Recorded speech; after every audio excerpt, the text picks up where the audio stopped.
Welcome to your Barbados Today Evening News Update for Wednesday, December the 12th. Thanks for joining us. I'm Emmanuel Joseph.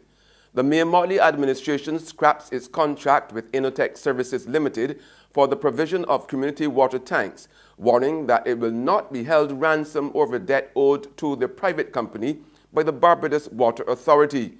The move comes 24 hours after BWA General Manager Keith Roy Halliday told Barbados Today Innotech took control of several community tanks leased to the state-owned water company. Energy and Water Resources Minister Wilfred Abrams criticized the construction and equipment services firm of using consumers in the water-scarce communities where the tanks were installed as pawns in order to recoup millions of dollars in outstanding rent and other services which the BWA owes Innotech. Innotech is a major contractor with the Barbados Water Authority. So the fact that they felt the need to pick up the water tanks, the community water tanks, is unfortunate, but we're not going to be bullied. The Innotech has been rattling their swords recently, and they've been threatening to lock us out of the Barbados Water Authority headquarters, and that obviously did not get the desired result. And now they've taken to picking up the water tanks. Why this behavior is so reprehensible is that you are now using the health and safety and the water supply of those who by their circumstances are the most vulnerable where the water is concerned, and for whom it was deemed necessary to put on community tanks so they're not disadvantaged. You're now using them as a pawn in a game that they're not playing. That makes no sense. Barbados Today reached out to the chairman of Innotech, Tony Da Silva, who chose not to comment. In other news this Wednesday, key tourism players will not be letting up on government for an ease in the Garbage and Sewage contribution levy. The levy took effect on August the 1st at a rate of $1.50 per day for households and 50% of the existing water bills of corporate entities. Since its introduction, hoteliers have complained that their water bills have skyrocketed. Some West Coast hotels say they have been paying as much as $40,000 per month for water, and the tax has increased their bills $60,000 a month. Prime Minister Mayor Motley has indicated plans to review the measure for tourism and industrial businesses.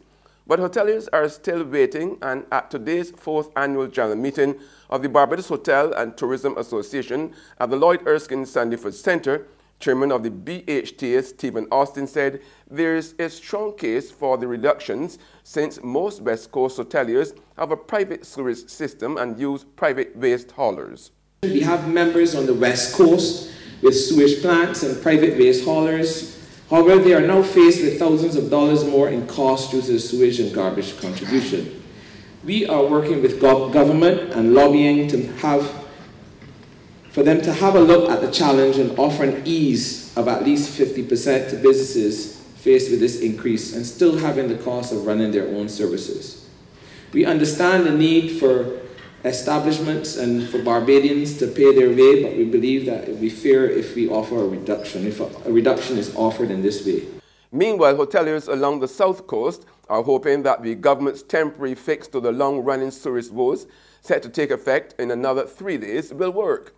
Hoteliers in the area say they have suffered thousands of dollars in losses as a result of the problem. And today, the BHTA chairman welcomed the latest attempts to correct the problem while stressing the need for a permanent fix. Since the closure of Worthing Beach, we have had some of members suffering with loss of business of over $60,000 in 1 month alone. This ongoing situation is a tragedy for any business in the area, and we will do all possible to continue to agitate for a permanent solution to this challenge. Small Businesses Minister Gov't Sutherland suggests that the decision by the management of the Grady Adams Memorial School to stop vendors from selling at the school, which resulted in a 2-week standoff, was unreasonable. Breaking his silence this morning on the issue, which captured national attention last month, Sutherland contended there was more than enough room for the school canteen and vendors to exist harmoniously. Now, this is the first time I'm going to break my silence really on vending at schools. And vending at schools, I don't think that one canteen can serve all of the students at a school. And I heard Barven in the background saying it's impossible. It's true. I went to large school and I bought a number of my ham cutters and cheese cutters and drinks from the vendors, because some days I went to the canteen, and these are real life examples. And if I wanted to play cricket, I was a cricketer, still is, I could not stand up in a canteen line for half an hour. I had to maximize my recreational time. And in order to maximize my recreational time, I had to go to those vendors on the periphery of the school. So what I would say though, and I know what is vending in modern Barbados as it relates to school, the vendors now have to get on board with the nutritional value of vending. So as opposed to eliminating, we have to integrate and make sure that they provide nutritional value to the students. Sutherland was speaking on the sidelines of a tour of Swan Street, where he reiterated government's commitment to assisting vendors. In sports now, Barbados' pro surfer Chelsea Tuach is on a mission to qualify for the 2020 Olympics, which is set to be held in Japan. A smiling Chelsea is back home after her fourth-place performance in the Pan American Games and her quest to become a part of the Barbadian contingent at the Olympics. This is the important year, or the more important year, because I needed to at least get to the semi-finals to get a spot in the Pan American Games next year, which will be all these sports. So it's going to be exciting for me now to compete with our swimmers and our runners and our other athletes from Barbados. And I'll be training hard for that, and if I win that, then that would mean I would qualify for the Olympics, which would be the first 20 female surfers ever in the Olympics to qualify. So it's definitely a big competition for me, and I was really happy with how I performed. I was really happy to get into the final again, and it was a nice way to end the year, I think, and it's given me a bit of motivation and a bit of inspiration, and just work harder in this off-season now and make sure that I'm ready, not just for my professional career with the World Surf League, but also getting myself ready for the Olympics in 2020. Hopefully, I will try my hardest definitely to qualify. It's definitely a big feat, only 20 females in the whole world, but I'd like to represent this region. I'd like to represent Barbados in the Olympics, so that's the big goal anyway. There's regional and international news after this short break.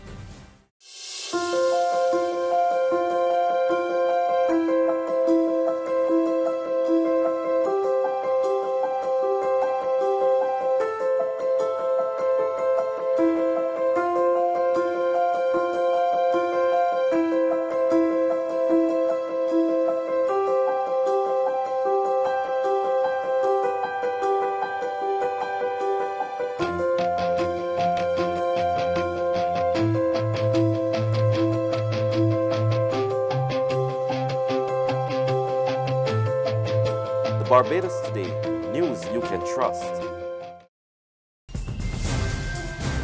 Welcome back with news from the region now. Trinidadian authorities make it clear that organizers of what has been described as a drug-fueled sex party are not allowed. But the organizers have hit back, saying they held similar events in Trinidad last year, and they have been hosting smaller-scale sex parties every month since then. More in this report from CNC3 Television. Here's what your $4,500 can get you. Unlimited meals, yacht parties, drugs, mostly cocaine, and sexual intercourse. Lots of it. In fact, on their website, they're offering 2 girls to every ticket holder, and at any moment, you can switch partners. Such a sex and drug-filled extravaganza violates several of this country's laws. So it came as no surprise when the authorities said that such an event will not take place within this country's jurisdiction. But according to the organizers, such an event not only will happen in this country, but has happened before, just last year. We reached out to the reporter from the New York Post who broke the story about this country being the location for the event, and he passed on our questions to the organizers. This is their response. They say no government official is going to tell the media, yes, we open Sex Island with open arms. They went on to say, we are not worried about having the event in Trinidad because we had the event last year and a private event every other month in Trinidad without issues. And on the international scene, Prime Minister Theresa May won a confidence vote from her Conservative Party today, but 117 of her lawmakers said she was no longer the right leader to implement Britain's exit from the European Union. And U.S. President Donald Trump's former lawyer, Michael Cohen, who once said he'd take a bullet for him, has lashed out at his ex-boss's so-called dirty deeds as he was given a 36-month prison sentence today. Michael Cohen, the president's former personal attorney, was sentenced to 3 years in prison Wednesday for tax evasion, bank fraud, campaign finance violations, and lying to Congress. In a statement before the court in downtown Manhattan, Cohen took a swing at his former boss, who last month called Cohen "He's a weak person." Cohen agreed, but that, quote, "It was my own weakness and a blind loyalty to this man that led me to choose a path of darkness over light.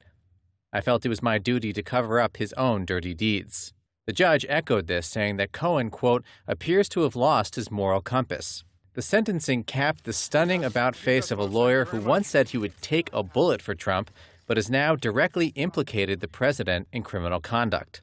Cohen told prosecutors that payments to silence Trump's alleged mistresses Stormy Daniels and Karen McDougal during the campaign were directed by Trump.